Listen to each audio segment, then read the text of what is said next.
Exit પોલનો એકદમ જુઠ્ઠા અને ખોટા પડવાનો ઇતિહાસ હોવા છતાં પણ એક્ઝિટ પોલની ખૂબ ચર્ચાઓ થતી હોય છે. એક્ઝિટ પોલ છેલ્લા કેટલાય વર્ષોથી એક્ઝિટ પોલ સાબિત જ નથી થયા અને છતાંય એક્ઝિટ પોલ એટલે મહત્વના છે કેમ કે પરિણામ પહેલા પરિણામનો રોમાંચ આપી જાય છે. શરૂઆતમાં એ રોમાંચક ઘટનાની એટલે કે એક્ઝિટ પોલની કરીશું વાત. નમસ્કાર, આપની સાથે હું દેવાંશી. ગુજરાતમાં વાવ વિધાનસભા, દેશમાં મહારાષ્ટ્ર અને ઝારખંડ, એ સિવાય ઉત્તર પ્રદેશ, કેરળના વાયનાડમાં પ્રિયંકા ગાંધીની લડાઈ રહેલી ચૂંટણી એટલે લોકસભાના બાયપોલ, આ બધા પર ખૂબ મોટી નજર છે. એક્ઝિટ પોલ કહી રહ્યા છે 6 સંસ્થાઓએ એક્ઝિટ પોલ આપ્યા છે. ન્યૂઝ ચેનલ્સે આ વખતે કોઈ એક સંસ્થા સાથે જોડાઈને એક્ઝિટ પોલ નથી આપ્યા. એ રોમાંચ એટલે નથી બનાવ્યો અને બતાવ્યો કેમ કે ભૂતકાળનો અનુભવ બહુ કડવો રહ્યો છે. ના એક્ઝિટ પોલ હરિયાણાની ચૂંટણીમાં સાચા સાબિત થયા, હરિયાણા કાશ્મીરમાં, કે ના એક્ઝિટ પોલ 2024ની લોકસભામાં સાચા સાબિત થયા. 2024માં તો એટલો ધબડકો વળ્યો કે બધા 400 પાર કહેતા હતા અને બહુમતી સુધી એકલા હાથે ન પહોંચી શકી ભારતીય જનતા પાર્ટી. એટલે અદ્વિતીય જીતની સંભાવનાઓ હોય અને હાર તરફ જાય તો શું દ્રશ્ય સર્જાય, એ એક્ઝિટ પોલમાં આ પરિણામો ચાખી લીધા પછી અથવા એ દ્રશ્યો જોયા પછી આ વખતે ન્યૂઝ ચેનલે પેલું દૂધનો દાજેલો છાશ પણ ફૂંકીને પીવે એમ એમણે એક્ઝિટ પોલ નથી આપ્યા. અલગ અલગ સંસ્થાઓ છે, ચાણક્યથી માંડીને બીજી 4-5 સંસ્થાઓ છે જેમણે આ વખતે એક્ઝિટ પોલ આપ્યા છે. એક એક્ઝિટ પોલના અપવાદને બાદ કરતા મોટાભાગના એક્ઝિટ પોલ એવું કહી રહ્યા છે કે મહારાષ્ટ્ર અને ઝારખંડ બંને રાજ્યમાં ભારતીય જનતા પાર્ટી સરકાર બનાવવા જઈ રહી છે. હવે આ એક્ઝિટ પોલ કેટલા સાચા એ તો એક્ઝેક્ટ આપણને 23 તારીખે ખબર પડી જવાની છે. મતદાન પૂરું થઈ ગયું છે. મહારાષ્ટ્ર અને ઝારખંડમાંથી ચૂંટણીનો જે ડેટા સામે આવ્યો એ ઝારખંડનો અદ્વિતીય રિસ્પોન્સ અને એમણે જે રીતે વોટ કર્યો એ બતાવે છે. તો બીજી બાજુ મહારાષ્ટ્રનું જે છેલ્લું વોટિંગનો આંકડો ઇલેક્શન કમિશનની એપ્લિકેશન પર દેખાઈ રહ્યો છે, મહારાષ્ટ્રનો 58.39% છે, જ્યારે ઝારખંડનો 67.70% છે. આ રાત સુધી અપડેટ થતો રહેવાનો છે. મુંબઈ જેવા શહેરી વિસ્તારોમાં 50% વોટિંગ માંડ થયું છે, જ્યારે આદિવાસી પટ્ટીના વિસ્તારો ખરા એ ઝારખંડમાં હોય કે પછી મહારાષ્ટ્રમાં, ત્યાં અભૂતપૂર્વ મતદાન જોવા મળી રહ્યું છે. મહારાષ્ટ્રમાં પણ SC અને ST બંને વોટરનો દબદબો અને પ્રભાવ તો છે, તો ઝારખંડમાં પણ આદિવાસી બેઠકો છે એનો પ્રભાવ છે. અને એટલે જ આ જે પરિણામ છે એ દેશની રાજનીતિને બહુ મોટી દિશા આપવાના છે. ભારતીય જનતા પાર્ટી ખુલીને આ વખતે ધર્મ અને હિન્દુત્વના ફેક્ટર સાથે મેદાને આવી છે. ઝારખંડમાં એમણે જે એડવર્ટાઇઝમેન્ટ્સ બનાવી છે ઇલેક્શન્સ માટે, એ એડવર્ટાઇઝમેન્ટ તો એટલી બધી ખતરનાક હતી કે ઇલેક્શન કમિશને કહેવું પડ્યું જે છેલ્લી કે મુસલમાન એક સાથે બધાના ઘરમાં ઘૂસી જાય છે અને નુકસાન કરે છે અને તમારું ઘર છે તમારું નહીં રહે અને બહારથી એક સાથે મુસલમાનોનું ટોળું આવીને તમારા ઘરમાં રહેવા આવી જશે, એ પ્રકારની જાહેરાત પર ઇલેક્શન કમિશને પ્રતિબંધ લગાવ્યો હતો. એનો પણ ખાસો બધો વિવાદ થયો. મહારાષ્ટ્રમાં પણ ખુલીને હિન્દુત્વની વાત થઈ છે.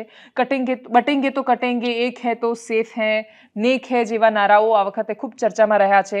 રાહુલ ગાંધીએ પણ ખુલીને એ જ જાતિગત જનગણના, જાતિ આધારિત મુદ્દાઓ, એ આદિવાસી અને દલિત અને વંચિત સમાજના મુદ્દાઓ, એના વિશે વાત કરી છે. કોણ કોના તરફી જાય છે, જાતિની છત્રી ખુલે છે કે એનાથી સૌથી મોટી ઉપર ધર્મની છત્રી ખુલે છે, એના પર પણ બહુ મોટો પ્રભાવ પડવાનો છે. જનતાના જીવન પર કોઈના પણ જીતવા કે હારવાથી બહુ વિશેષ ફરક પડશે કે પ્રભાવ પડશે એવું પ્રાથમિક દ્રષ્ટિએ નથી દેખાઈ રહ્યું, કેમ કે ભૂતકાળમાં બધાની સરકાર બધા જોઈ ચૂક્યા છે. એટલે આમાંથી કોઈક નવું છે અને બહુ જ આશાઓ સાથે જોવાઈ રહ્યું છે એવું નથી. એટલે આ દેશમાં તો જેને આશાઓ સાથે આજથી 15 વર્ષ પહેલા જોયા, એ પાર્ટીનું એ શું થયું ને એમણે શું કર્યું એ આપણી આંખોની સામે છે. એટલે આપણે ત્યાં હવે રાજનીતિને બહુ આશાસ્પદ રીતે નથી જોવાતી. હા, કરપ્શનના જેટલા માછલા નેતા પર ધોવાય છે એટલા બીજા કોઈ પર નથી ધોવાતા. અલ્ટિમેટ રિસ્પોન્સિબિલિટી એમની હોઈ શકે, બાકી યથા પ્રજા તથા રાજા, આ લોકતંત્ર છે. અહીંયા જેવી પ્રજા હોય છે એવો એનો નેતા હોય છે. એમને જે ગમે એને ચૂંટે છે. એટલે એનાથી માત્ર નેતાઓ પર જ માછલા ધોયા કરવાને એ જ બહુ ખરાબ છે એવું કયા કરવું કરતા, જો ખરેખર તમને એવું લાગતું હોય કે બહુ જ ગંદકી વ્યાપી છે, તો કેટલા લોકો એવા છે કે જેમને કહીશું કે જાઓ એ ગંદકીને સાફ કરવા માટે ઉતરો રાજનીતિમાં, તો કેટલા લોકો હિંમત કરશે. એમને ખબર છે કે મનોબળ મજબૂત હોય અને રાજનીતિની ગંદકીમાં પણ ગંદા ન થાય અને બેદાગ રહે અને કમલવત, જલ કમલવત રહી શકે એવા કેટલા લોકો, એ સવાલ છે. એટલે બધા જ એક્ઝિટ પોલ મહારાષ્ટ્ર અને ઝારખંડમાં ભારતીય જનતા પાર્ટીની એકને બાદ કરતા બતાવી રહ્યા છે જીત.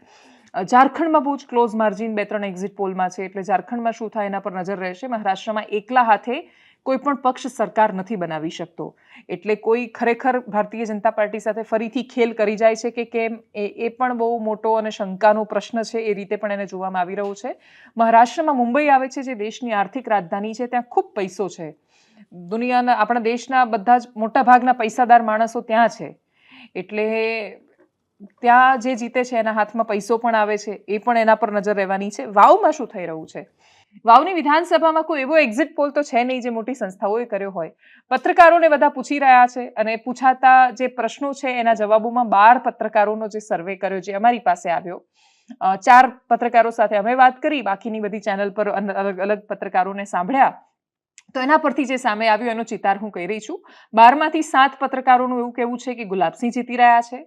બાકીના 5 પત્રકારોનું કહેવું છે કે ભારતીય જનતા પાર્ટી જીતી રહી છે. એક પણ પત્રકારનું એવું નથી કહેવું કે તે માવજીભાઈ જીતી રહ્યા છે. માવજીભાઈનું પોતાનું એવું કહેવું છે કે ભાઈ હું જ્યાં ઊભો રહું છું ત્યાં કાં તો હું જીતું છું અને કાં તો મેં જેને પાડી દેવા માટે હું ઊભો છું એ હારી જાય છે અને મારો સાથી હોય એ જીતે છે. એટલે માવજીભાઈના કહેવા પ્રમાણે કાં તો માવજીબા ચૌધરી જીતશે અને કાં તો ગુલાબસિંહ રાજપૂત જીતશે. ભારતીય જનતા પાર્ટીના નેતાઓ ખૂબ જંગી બહુમતીથી સ્વરૂપજીની જીતનો આશાવાદ સેવી રહ્યા છે અને એટલે જ સ્વરૂપજી જીતશે તો એ નીકળી જશે. બહુ જંગી બહુમતીથી જીતશે એવું મને નથી લાગતું. એટલે એના પર પણ બહુ બધી નજર ને મદાર છે. શું કહ્યું પત્રકારોએ, શું દ્રશ્યો સામે આવી રહ્યા છે, જોઈએ. બેન, ઓવરઓલ જોઈએ ને આપણે તો અત્યારે ભારતીય જનતા પાર્ટી સમગ્ર દેશમાં આવે છે, પણ બનાસકાંઠા જિલ્લો એક એવો છે કે જ્યાં કોંગ્રેસ આવે છે. ગમે એટલી સીટ સીએમ હતા ત્યારે પણ અહીંયા એ કોંગ્રેસની સીટ આવી હતી અને અહીંયા કોંગ્રેસની સીટ ના આવે તે માટે, કારણ કે વાયનાડ અને વાવ આ બંને સીટો અત્યારે છે, એમાં વાયનાડથી પણ વધારે ચર્ચામાં કોઈ સીટ હોય તો વાવની સીટ છે.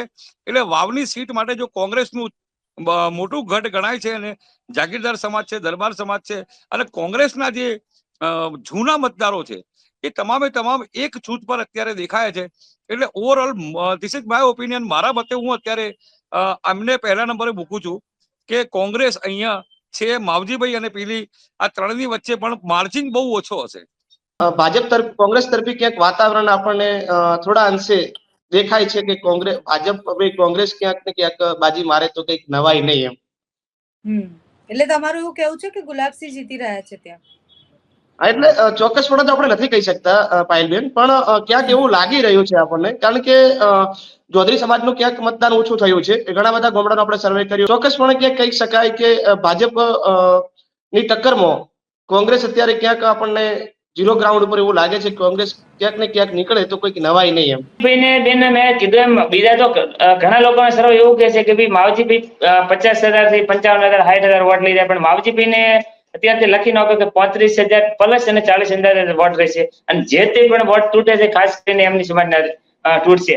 હશે બીજી ઇતર સમાજને એમને 2,000 થી 3,000 વોટ મળશે એમના જે સંબંધો બનાવેલા છે, પણ ખાસ કરીને જે વોટ મળશે એ ચૌધરી સમાજને મળશે. અને બીજા પ્રથમ જ્ઞાનીબેન ઉપર આધાર છે.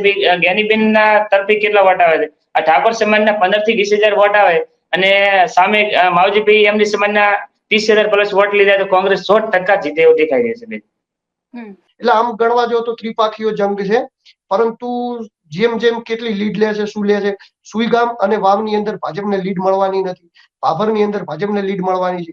હવે અહીંથી કેટલી લીડ લે છે અને ત્યાંથી કેટલી લીડ મળે છે એ લીડના આધારે હાર જીતના આંકડા કોઈ વધારે નહીં હોય, હશે 5-10 હજાર સુધીની હાર જીત હશે, 10,000ની લીડે જીતશે, પરંતુ થોડું અસમંજસની સ્થિતિ છે. એટલે આપણે શ્યોર ન કહી શકીએ, પરંતુ મને થોડું પલડું ભારું અહીંયા કોંગ્રેસનું લાગી રહ્યું છે વાવ વિધાનસભાની અંદર. બેન, મેં કીધું એમ બીજા તો ઘણા લોકોના સર્વે એવું કહે છે કે ભાઈ માવજીભાઈ 50,000 થી 55,000 60,000 વોટ લઈ જાય, પણ માવજીભાઈને અત્યારથી લખી નાખો કે 35,000 પ્લસ અને 40,000 વોટ રહેશે અને જે તે પણ વોટ તૂટે છે ખાસ કરીને એમની સમાજના તૂટશે. હશે બીજી ઇતર સમાજને એમને 2,000 થી 3,000 વોટ મળશે એમના જે સંબંધો બનાવેલા છે, પણ ખાસ કરીને જે વોટ મળશે એ ચૌધરી સમાજને મળશે. અને બીજા પ્રથમ જ્ઞાનીબેન ઉપર આધાર છે.